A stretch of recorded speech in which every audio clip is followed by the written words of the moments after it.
Hello, my name's Glyn, and I like cricket, by the way. I'm an IBMer, and I'm also a self-confessed killer serial volunteer.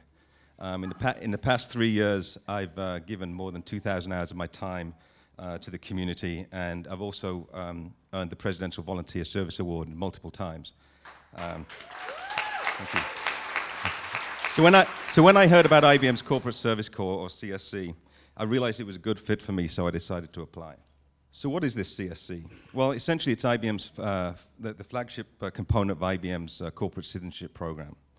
And so IBM picks the best and brightest people among its ranks. That's their words and not mine. From this global team, and it brings them together in diverse groups and sends them to developing countries. And it gives them difficult problems and challenging problems to solve. And typically, these are with NGOs, government agencies, small businesses, and so on. And there's a triple benefit. First of all, communities get their problems solved for free. You know, IBMers such as me receive leadership training and development, and IBM develops a new generation of global leaders. But let's not face it too, IBM's not doing this for kicks, and it's using this program to promote its profile in places where it needs a lift. But what better way to do it than sending smart people to help communities solve their problems for free? So earlier this year, I was told that I had been selected to join Nigeria 5. So no prizes for guessing where I was going, nor how many other teams had been to Nigeria before mine. But what was unique about Nigeria 5, however, was that we were the first group to be going to the capital, Abuja. Now, I was immediately confused. Whilst you were learning your state capitals in your 5th grade, I was learning the national capitals of the British Commonwealth. And had this been the final question on who wants to be a millionaire, I would have said Lagos. No 50-50, no phone a friend. So Lagos was indeed the capital of Nigeria until 1991, when Abuja, centrally located, became the nation's capital. So Nigeria 5, we met over the phone for a few months before we left. We got to know each other, and we got to learn about each other and what we could expect when we got there. So we also learned that our assignments were to be working for a diverse set of government and local agencies called commissions. So I was assigned to the Universal Basic Education Commission.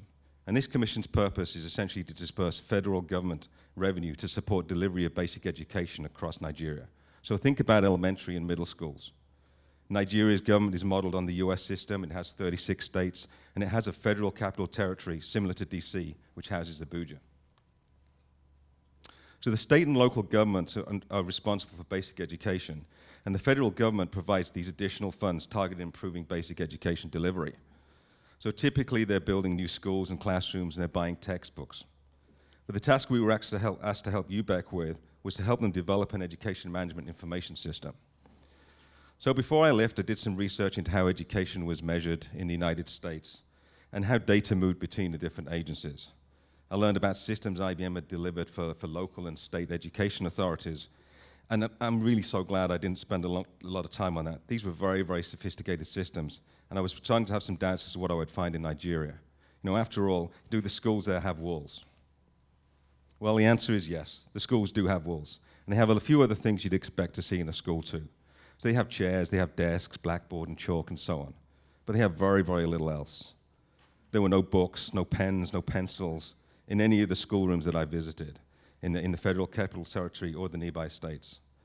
The electricity supply, even in the capital, was unstable. There were frequent outages, and that hotel and government offices had their own generators. In the rural areas, there was no electricity at all. There was no running water from the faucets, and the toilets were little more than a hole in the ground. But there was certainly no internet and no network to pass data from schools to school boards up to the state and the federal agencies. But what we did find there was school children, lots and lots of school children. And Nigeria is flourishing, and it's the most populous African nation, in part due to its hospitable climate and its natural resources, i.e. oil. We found the kids were warm, loving, and very happy, and wherever we went, there was an abundance of hope and optimism. But Nigeria is also a dangerous place. In the first week there, I was a witness to a terrorist attack in the National Police headquarters in the city. Now, I didn't allow this to faze me. I grew up in the UK during the IRA uprising in the 1970s and 80s, and so I was used to seeing regular news of terrorism and reading about it in the newspapers. But others in my team, they were very concerned initially, but became more relaxed, believe it or not, when the army came out onto the streets. You know, eating your dinner at a patio restaurant whilst the army wander around the garden in the hotel, carrying Kalashnikovs, is an interesting experience, believe me. It's also very, very tragic to see that only in the last few weeks, how the problems have escalated, and now with the bombing of the United Nations compound in Abuja. There's a small expat scene in Abuja, but really nothing for the tourists whatsoever. We were consistently told how hard it is to get anything done in Africa. I think any Nigerian's going to tell you that whilst they can talk a good game, they really have difficulty with execution. You know, in your terms, they can talk the talk, but walking the walk is rare indeed. So after the first weekend of doing next to nothing, I was determined that my subsequent weekends would be full of interesting activities. And I was going to make sure I got a deep immersive cultural experience in Nigeria. So I took control of my destiny, and I proved that if you're determined and resourceful, you can get things done even in Africa. Now, just like the USA and the UK, corruption is widespread. However, in Nigeria, it's more blatant and it's in your face. It's to their credit that UBEC audit every project that they fund to ensure that the money goes in the right direction. But unrelated to UBEC, however, the Nigeria 5 team members witnessed government employees accepting bribes, and even themselves were offered bundles of banknotes which they refused to accept. Now, Nigerians are a proud people, and I didn't see any begging unlike other developing countries that I've traveled to. And we simply should not hand out to these people, no matter how poor they are relative to us. They do not want that.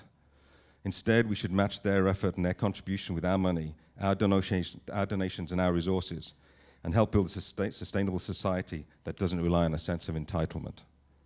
And my top tip for traveling to Africa is don't eat the street food. My driver took me to a lake where the local fishermen were preparing the day's catch for sale at the market. And it was a small industry. There was this one area that caught my attention. In a distance, the fish were still alive. They were shimmering in the sun as they moved. But on closer inspection, though, there was life, but it wasn't in the fish. Now, finally, when I was planning for my adventure in Abuja, I was determined that I was going to blend in with my surroundings. So I didn't take any Union Jack T-shirts or Stars and Stripes bandanas with me. And I think you'll agree from this picture, I'm a master of disguise, and I truly managed to blend in with the locals, just like I have tonight. Thank you.